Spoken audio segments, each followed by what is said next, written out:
ఉన్నారు.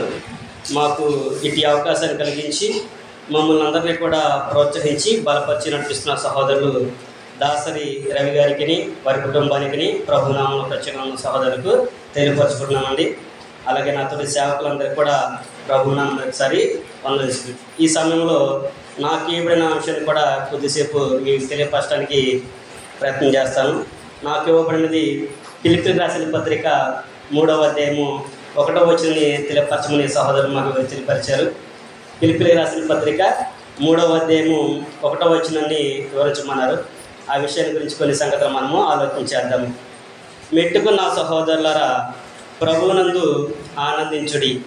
అదే సంగతులను మీకు రాయుట నాకు కష్టమైనది కాదు, మీకు అది క్షేమకరము అనే విషయాన్ని ఇక్కడ పౌలు గారు ఫిలిప్పీలో ఉన్న సంఘానికి తెలియపరుస్తాడు. ఏమంటున్నాడు?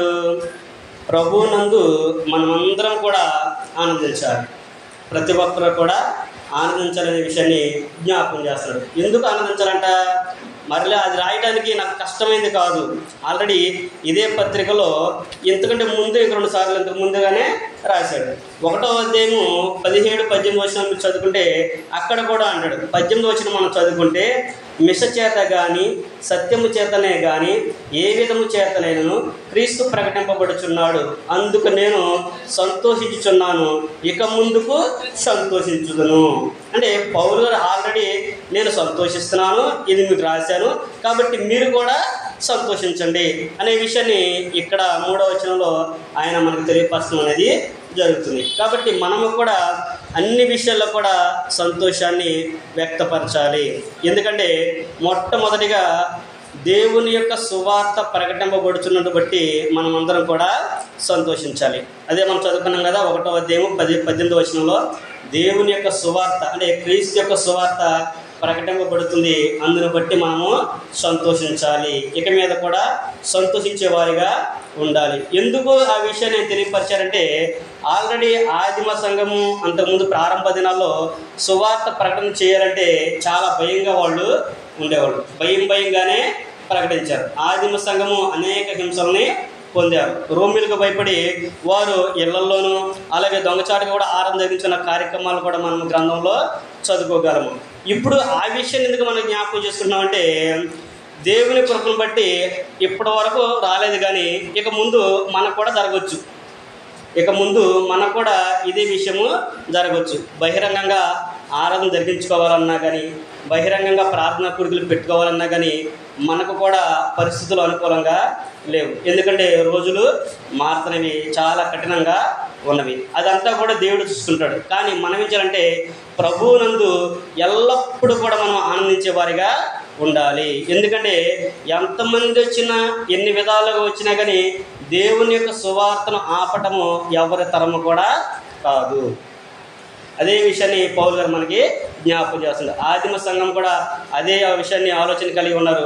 ఆదిమ సంఘాన్ని కూడా ఎవరో ఆపలేకపోయారు. సువార్త ప్రకటన అనేది దినదినము కూడా విస్తరిస్తుంది తప్ప అది ఎక్కడ కూడా తగినట్లుగా గ్రంథంలో ఎక్కడ కూడా తెలియపరచదు. అందుకని మనము దేవుని యొక్క సువార్త ప్రకటింపబడుతుందని బట్టి మనమందరం కూడా ఆనందించే వారిగా ఉండాలి అనే విషయాన్ని ఇక్కడ పౌలు గారు తెలియజేస్తుంది. రెండోదిగా మనం చూసినట్లయితే ఇదే ఫిలిప్పీ పత్రికలోనే 2వ అధ్యాయం 17వ వచనం 19వ వచనం కూడా చదువుకుంటే ఇక్కడ కూడా అదే విషయాన్ని మరలా జ్ఞాపకం చేస్తున్నాడు. ఏమంటున్నాడు? 2వ అధ్యాయము 17వ వచనం నుంచి మనం చదువుకున్నట్టయితే, మరియు మీ విశ్వాస యాగములోను దాని సంబంధమైన సేవలోను నేను ప్రాణార్పణంగా పోయబడినను, నేను ఆనందించి మీ అందరితో కూడా సంతోషింతును, ఇటువలనే మీరును ఆనందించి నాతో కూడా సంతోషించండి. అంటే పౌలు గారు ఎలాగైతే విశ్వాసములను యాగములోను అలాగే తన సేవ విషయంలోనూ, సేవ సమయం విషయంలోనూ ప్రాణాత్మకంగా పోయబడి ఉన్నా కానీ నేను ఎలాగైతే ఆనందిస్తున్నానో మీరు కూడా ఆనందించండి. ఎవరికిలాగా నాతో పాటు కూడా మీరు కూడా ఆనందించండి అనే విషయాన్ని పౌలు గారు మరలా జ్ఞాపకం చేస్తుంది. అంటే ఎప్పుడైనా సరే అన్ని విషయాల్లో కూడా ప్రతి ఒక్కరు కూడా ఆనందించమనే విషయాన్ని ఇక్కడ పౌలు గారు జ్ఞాపకం చేయడం మనము చూడగలము. విశ్వాస విషయంలోనూ సేవ విషయంలో కూడా ప్రాణాత్మకంగా పోయబడుతున్నాను అనే విషయాన్ని పౌలు గారు జ్ఞాపకం చేస్తున్నాడు. సేవ విషయంలో పౌలు గారు ఎన్నో శ్రమలు అనుభవించాడు. ఎన్నో దెబ్బలనైనా తిన్నాడు. మరణం నుంచి కూడా ఆయన తప్పించుకొని వచ్చినట్లుగా మనం చూడగలం. మరణానికి కూడా వెళ్ళొచ్చాడు. ఆయన పడిన బాధలన్నీ కూడా మనం గ్రంథంలో ఆయన రాయించడం అనేది మనము చూసాము. ఇవన్నీ కూడా మనము చదువుకున్నాము. అలాగే మనము కూడా ఏం చేయాలంటే అలాంటి శోధనలు వచ్చినా, ఇబ్బందులు వచ్చినా, ఎన్ని కష్టాలు వచ్చినా కానీ ఏం చేయకూడదంట, విశ్వాసాన్ని విడిచిపెట్టకూడదు, సేవను ఆపకూడదు, దాన్ని కొనసాగించేవారిగానే మనము ఉండాలి. మన ప్రాణం పోయినంతగా కూడా మనం పోరాడేవారిగా ఉండాలి. ఇదే విషయాన్ని గురించి పౌలు గారు కూడా చెప్పాడు. ఆయన కూడా పౌలు గారు చేశాడు కాబట్టి ఈ విషయాన్ని మనకి చెప్పగలడు. 1వ అధ్యాయం 21 వచ్చిన ఉన్నాడు, నా మటుకైతే బ్రతుకుట క్రీస్తే, చావైతే లాభము అనే విషయాన్ని చెప్పాడు. అంటే దేవుని సేవ విషయంలో, విశ్వాస విషయంలో కానీ, సేవ విషయంలో కానీ మనం ఎన్ని బాధలు వచ్చినా కానీ, ఎన్ని ఇబ్బందులు వచ్చినా కానీ మనము వాటిని విడిచిపెట్టేవారిగా ఉండకూడదు, దాన్ని కొనసాగించేవారిగానే మనము ఉండాలి. ప్రతిదీ కూడా మనము సాగించేవారిగా, కొనసాగించేవారిగా ఉండాలి. చిన్న చిన్న ఇబ్బందులకి, చిన్న చిన్న బాధలకి, కుటుంబంలో భార్యాభర్తల మధ్య తగువైనా కానీ, పిల్లలు అరుచుకున్నా కానీ, అన్నదమ్ములు అరుచుకున్నా కానీ ఏం చేస్తారు, ఆ ప్రభావం ఎక్కడ చూపిస్తారు, దేవుని మీద చూపిస్తారు.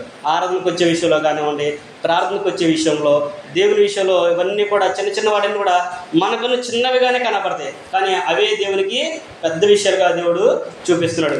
ఇలాంటి విషయాల్లో కూడా అంటే మనము పడే శ్రమలు ఏవైతే ఉన్నాయో, మనం పడే బాధలు అయితే ఉన్నాయో, దేని విషయంలో మనం దేవుని సేవలో కానీ, దేవుని కానీ నిర్లక్ష్యం చేస్తున్నామో అవన్నీ కూడా ఎనదగినవి కాదు. కాబట్టి మనం ఆనందించాలనే విషయాన్ని పౌలు గారు మనకి జ్ఞాపకం చేస్తారు.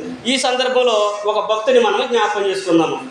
ఈ సందర్భంలో ఒక భక్తుని కనుక మనం జ్ఞాపకం చేసుకున్నట్లయితే ఆయన విషయాన్ని కనుక మనం చదువుకున్నట్లయితే ఆయనకి భార్య వదిలిపెట్టి వెళ్ళిపోయింది, పిల్లలు చనిపోతారు, ఆస్తి పోతుంది, చివరాఖరికి ఆరోగ్యం కూడా క్షీణించిపోతుంది.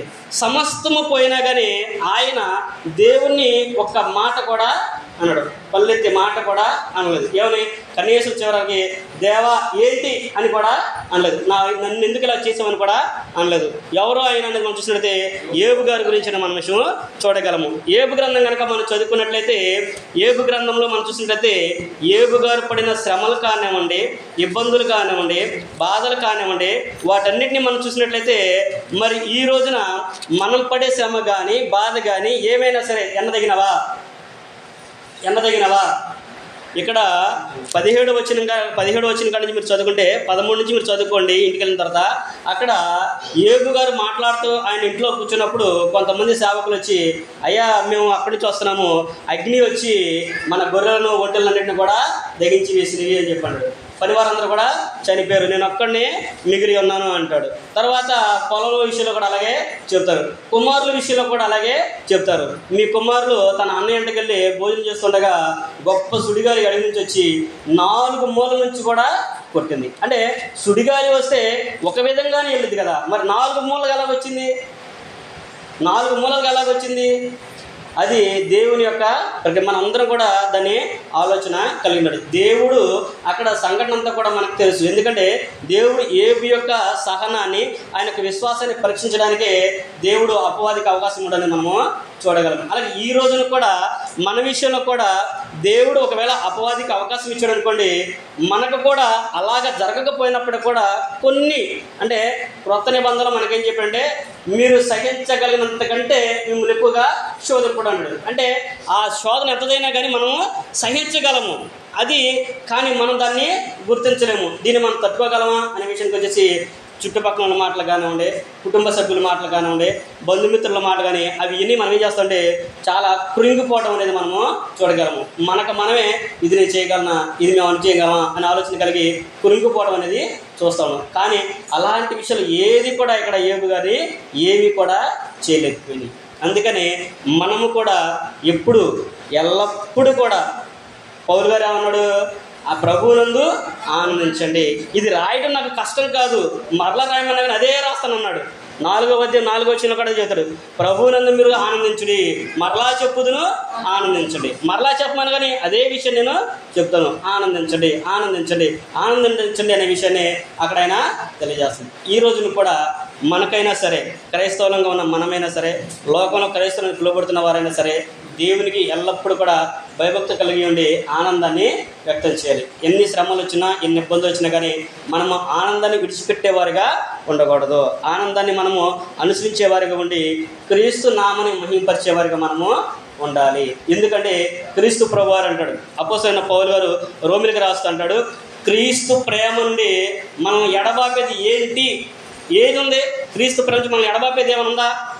ఏమైనా ఎడబాపుతాయా? అక్కడ ఒక లిస్ట్ ఇస్తాడు పౌలు గారు. రోమిలకు రాస్తుంటాడు, రోమపత్రికలో రాస్తుంటాడు. అయినా కొన్ని లిస్ట్ అయినా ఇస్తాడు. రోమిలు రాసిన పత్రిక 8వ అధ్యాయం కనుక మనం చూసినట్లయితే, రోమిలు రాసిన పత్రిక 8వ అధ్యాయము 35వ వచనం కాడ నుంచి మనం చదువుకుంటే, క్రీస్తు ప్రేమ నుండి మనం ఎడబాపువాడు ఎవడో అనే విషయాన్ని జ్ఞాపకం చేస్తాడు. ఎందుకు ఎడబాపునారు అంటే అవన్నీ కూడా మనము ఎన్నెదిగినవి కావు. ఎందుకు?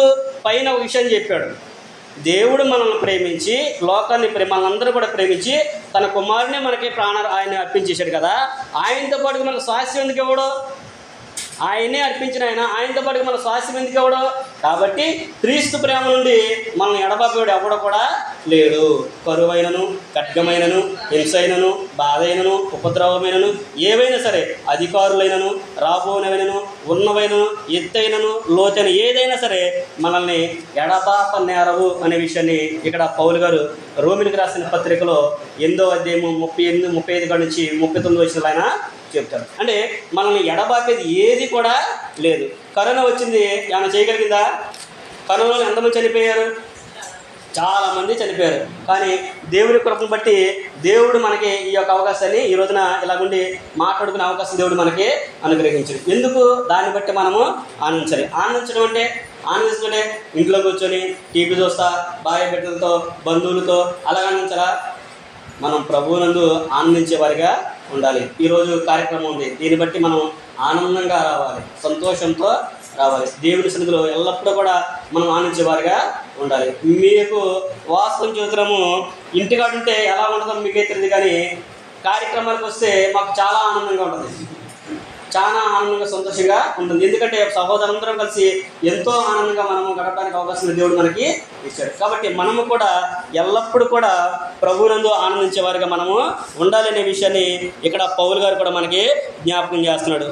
ప్రతి విషయంలో కూడా మనం ఎలా ఉండాలి అంటే దేవుని యందు ఎల్లప్పుడూ కూడా ఆనందించే వారిగా ఉండాలి. ఇదే విషయాన్ని గురించి పేతురు గారు కూడా ఒక విషయాన్ని జ్ఞాపకం చేస్తాడు. ఏమంటే మరలా ఆయన కూడా అదే విషయాన్ని చెబుతున్నాడు, మీకు జ్ఞాపకం చేయటము నాకు కష్టం కాదు, కానీ దాని గురించి నేను కూడా మీకు జ్ఞాపకం చేస్తున్నాను అనే విషయాన్ని పేతురు గారు కూడా ఆయన రాసినటువంటి 2వ పత్రికలు కనుక మనం చదువుకున్నట్లయితే, పేతురు రాసిన 2వ పత్రిక 12వ వచనం కనుక మనం చదువుకుంటే అక్కడ పేతురు గారు అంటున్నాడు, కాబట్టి మీరు ఈ సంగతులను తెలుసుకొని మీరు అంగీకరించి సత్యం ముందు స్థిరపడి ఉండిన వీటిని గురించి ఎల్లప్పుడూ మీకు జ్ఞాపకం చేయటకు సిద్ధముగా ఉన్నాను. ఎల్లప్పుడూ కూడా మీకు జ్ఞాపకం చేయడానికి సిద్ధంగా ఉన్నాను.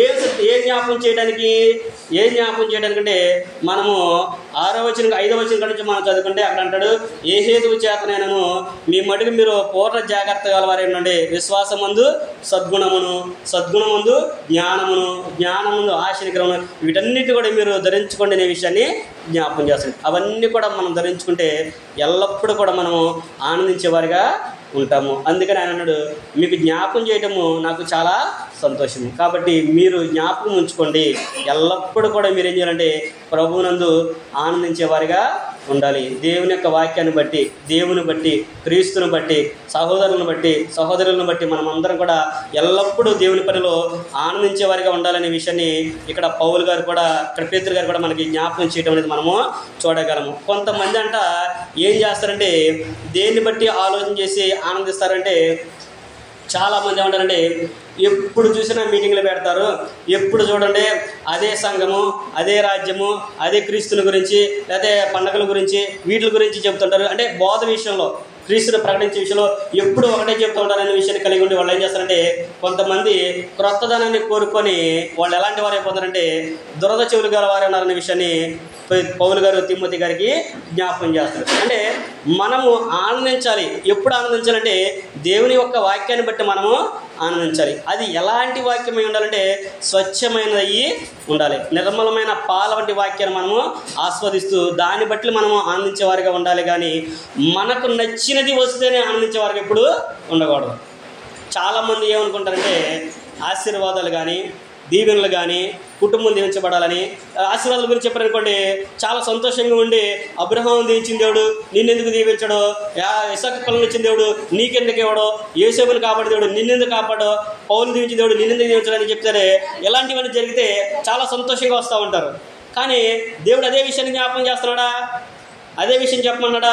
ఇక్కడ పౌలు గారు కూడా తిమ్మోతికి రాస్తూ ఉంటాడు. తిమ్మోతికి రాసిన 2వ పత్రికలో మనం చదువుకున్నట్లయితే, తిమ్మోతికి రాసినటువంటి 2వ పత్రిక 4వ అధ్యాయం కనుక మనం చదువుకున్నట్లయితే, ఇక్కడ పౌలు గారు కూడా తిమ్మోతికి రాస్తూ అంటున్నాడు, ఎందుకనగా జనులు హితబోధను సహింపక దురద చెవులు గలవారై తమ స్వకీయ దురాశలకు అనుకూలమైన బోధకులను తమ కొరకు పోగు చేసుకొని సత్యమునకు చెవినీయక కల్పనా కథల వైపు తిరుగు కాలము వచ్చును. అంటే దేని కొరకు ఆలోచన చేస్తారంటే మనకు నచ్చితేనే వస్తారు, వాళ్ళకి నచ్చాలి. ఏది వాళ్ళకి చెప్పే మాటలు వాళ్ళకి నచ్చాలి. మనం దీవించబడని చెప్పి అనుకోండి, దీవించబడమే కావాలి. ఆయన దీవించబడ్డాడంటే ఎందుకు దీవించబడ్డాడు, ఎలాగ దీవించబడ్డాడు, ఊరకనే దీవించబడ్డా? ఇందులో ఏబు గారిని మనం చూసాము. ఏబు గారిని 1-2 అధ్యాయులు మనం చూసాము. చివరి అధ్యాయంలో మనం చూసినట్లయితే దేవుడు రెట్టింపు ఘనతను ఆయనకి ఇచ్చాడు, రెట్టింపు ఆస్తిని ఆయనకి ఇచ్చాడు, బహుమంది పిల్లల్ని ఇచ్చాడు, ఆస్తిని ఇచ్చాడు, రెట్టింపు ఆయనకి ఇచ్చాడు. రెట్టింపు ఇచ్చాడని ఆలోచన కలిగి ఉన్నప్పుడు ఎందుకు ఇచ్చాడు ఆయనకి? ఇదిగో 1-2 అధ్యాయాలు చదువుకుంటే ఆయన ఎన్నో శ్రమలైనా అనుభవించాడు, ఎన్నో కష్టాలైనా అనుభవించాడు, బాధలనైనా అనుభవించాడు. కష్టాల్లోనూ నష్టాల్లో కూడా ఆయన సంతోషాన్ని దేవుని ఎప్పుడు కూడా విడిచిపెట్టకుండా ఉన్నాడు. కాబట్టి దేవుడు ఆయనకి మరలా రెట్టింపు ఘనతను ఆయనకి ఇచ్చాడు. మరి ఈ రోజున మనకి ఇవ్వాలంటే, మరి మనము చిన్న సంఘటన జరిగితే చాలు ఆరాధన మానేస్తాం. ఏదన్నా చిన్న కార్యక్రమం, ఏదన్నా అనుకునే సంఘటన కుటుంబంలో వరుస పెట్టి 2 జరిగినాయి, 2-3 జరిగినాయి అనుకోండి, ఏదో లోపం ఉంది, ప్రార్థనకి వెళ్తున్నాము అందుకని జరిగింది అనుకుంటా, లేదంటే ఇక్కడ మానేసి వాడికి వెళ్తున్నాం అందుకని జరిగింది అనుకుంటా అనే ఆలోచన చేయట్లేదా? ఈ లోకంలో చాలామంది ఉన్నారు. వేరే వాళ్ళ గురించి అట్లా ప్రార్థనకు వచ్చేవాళ్ళు, అలా చేసేవాళ్ళు చాలామంది ఈ రోజుల్లో ఉన్నారు. కానీ అలాగా ఆలోచన చేయకుండా దేవుడు ఒకవేళ నన్ను పరీక్షిస్తున్నాడేమో, ఎంతకన్నా రెట్టింపు జీవితం నాకు ఇస్తాడేమో, ఎంతకన్నా గంట నాకు ఇవ్వడానికి ఆలోచన కలిగి ఉన్నాడేమో అని ఆలోచన కలిగి సత్యవాక్యానికి చెవిలిచ్చేవారిగా మనము ఉండాలి. ఇక్కడ పౌలు గారు చెప్పినట్లుగా దురద చెవులు గలవారే తమ స్వకీయమైన దురాశలకు పాడిసేవారిని బోధకులు వారి కొరకు వాళ్ళు పోగు చేసుకుంటారు. అలాంటి కాలం వస్తుంది కాబట్టి మీరు జాగ్రత్తగా ఉన్నాడని పౌలు గారు తిమ్మోతికి రాశారు. అలాగే మనము కూడా చాలా జాగ్రత్త కలిగి సత్యవాక్యాన్ని అనుసరించి నడుచుకునే వారిగా మనము ఉండాలి, సత్యములు ఉండి మనము ఆనందించే వారిగా ఉండాలనే విషయాన్ని ఇక్కడ పౌలు గారు కూడా మనకి జ్ఞాపకం చేస్తుంది. ఇదే ఆనందాన్ని గురించి ఇంకొక ఆయన కూడా చెప్పాడు. యోహాను గారు కూడా అంటాడు. యోహాను రాసిన 3వ పత్రిక కూడా మనం చూసినట్లయితే ఆయన గాయుని గురించి రాస్తూ, ప్రియుడా నీ ఆత్మ వర్ధిల్లు చిన్న ప్రకారము నువ్వు అన్ని విషయాల్లో కూడా వర్ధిల్లాలని నేను కోరుకున్నానని చెప్పి 3వ వచనంలో అంటాడు, నీవు సత్యమును అనుసరించి నడుచుకునిచున్నావు గనుక సహోదరులు వచ్చి నీ సత్య ప్రవర్తన గురించి సాక్ష్యము చెప్పగా విని బహుగా సంతోషించితిని. ఎవరి గురించి? గాయని గురించి చెబుతున్నాడు. గాయ గారంట ఎలాగుందంటే సత్యాన్ని అనుసరించి నడుచుకుంటున్నారు. ఎవరు చెప్పారు ఆ మాట? ఎవరు చెప్పారంటే సంఘంలో ఉన్న సహోదరులే చెప్పారు యోహాను గారికి ఆ విషయాన్ని. గాయు అని ఒకరుండయా, ఆయన చాలా మంచి విశ్వాసి, సంఘానికి వచ్చే వారికి ఆతిథ్యం ఇయటమే కాకుండా సహోదరులకి వారి కావాల్సిన వాటన్నింటి అవసరాన్ని కూడా తీర్చి వారి సువార్త పని నిమిత్తం వారి కావాల్సిన వాటన్నింటిని కూడా ఆయన సమకూరుస్తున్నాడు అనే విషయాన్ని ఇదే పత్రికలో యోహాను గారికి ఆయన రాశాడు. ఆ విషయాన్ని గురించి ఇక్కడ యోహాను గారు కూడా గాయని గురించి రాస్తున్నాడు. నువ్వు సత్యమును అనుసరించి నడుచుకుంటున్నావని నీ సత్య ప్రవర్తనను గురించి సహోదరులు చెప్తావు మట్టి వింటి నేను చాలా సంతోషంగా ఉన్నాను.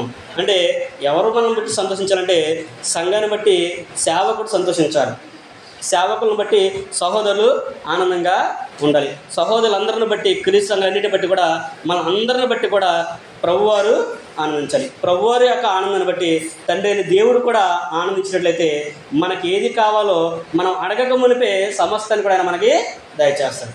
అందుకని మనం ఎల్లప్పుడూ కూడా ప్రభువునందు ఆనందించేవారిగా ఉండాలి.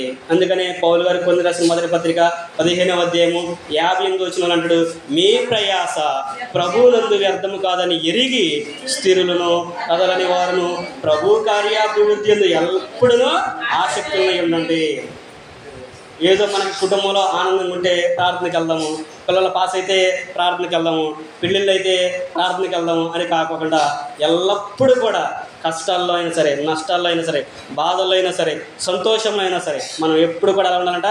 ప్రభువుని బట్టి మనం ఆనందించేవారిగా ఉండాలి. ఎందుకంటే ప్రభువుని బట్టి పడే ప్రయాసలో మన ప్రయాస ఎప్పటికీ కూడా వ్యర్థం కాదని ఎరిగి మనము కథలని వారిని స్థిరులని మనము ఉండాలనే విషయాన్ని పౌలు గారు కూడా మనకి జ్ఞాపకం చేస్తుంది. కాబట్టి మనం అన్ని విషయాలు కూడా ప్రభువుని బట్టి ఆనందించేవారిగా ఉండాలి. అదే విషయాన్ని మీకు రాయడం నాకు కష్టం కాదని పౌలు గారు చెప్పాడు.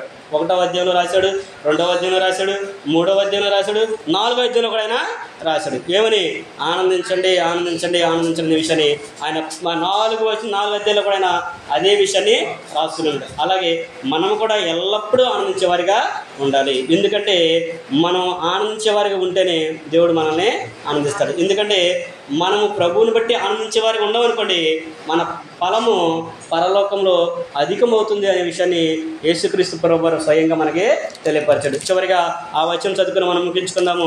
మత్తయి సువార్త 5వ అధ్యాయం కనుక మనం చదువుకున్నట్లయితే, మత్తయి సువార్త 5వ అధ్యాయము 11, 12 వచనం కనుక మనం చదువుకుంటే అక్కడ ప్రభువారు అంటాడు, చదవండి. నా నిమిత్తము జనులు మిమ్మల్ని నిందించి హింసించి మీ మీద అబద్ధముగా చెడ్డ మాటలు పలికినప్పుడు మీరు ధన్యులు. సంతోషించి ఆనందించుడి, పరలోకము ఫలము అధికమగును. ఇలాగ వారు మీకు పూర్వముందిన ప్రవక్తలను హింసించిరి.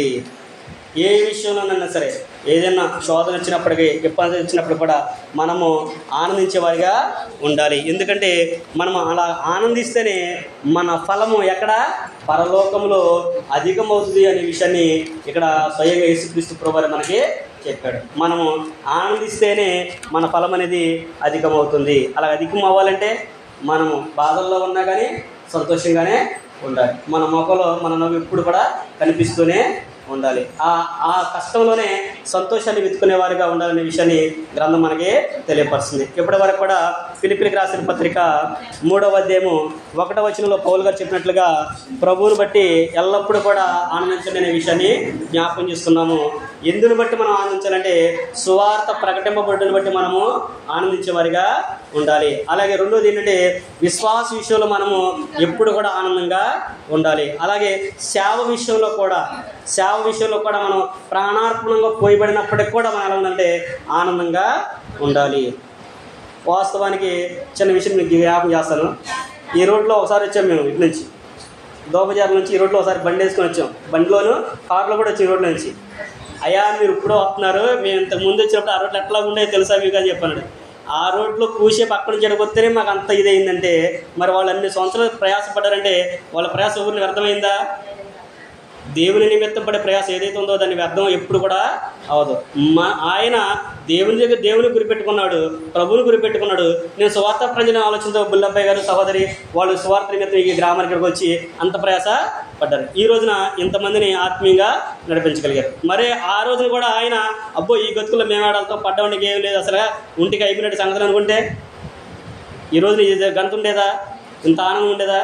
కాబట్టి మనము కూడా వచ్చే కష్టాల్ని, పడే కష్టాల్ని ఎన్నిక చేయకుండా రాబో ఆనందాన్ని గుర్తుపెట్టుకొని ప్రతి విషయంలో కూడా ఎల్లప్పుడూ కూడా ప్రభునందు ఆనందించే వారికి ఉండాలనే విషయాన్ని ప్రేమపూర్వకంగా మీకు తెలియపరుస్తూ నాకు నేను తెలియపరుచుకుంటూ ఈ మాటలతో ముగిస్తున్నాను. ఈ అవకాశం ఇచ్చిన సహోదరులు అజయ్ గారికి అలాగే సహోదరులు రవణ్ని కూడా ప్రభునామం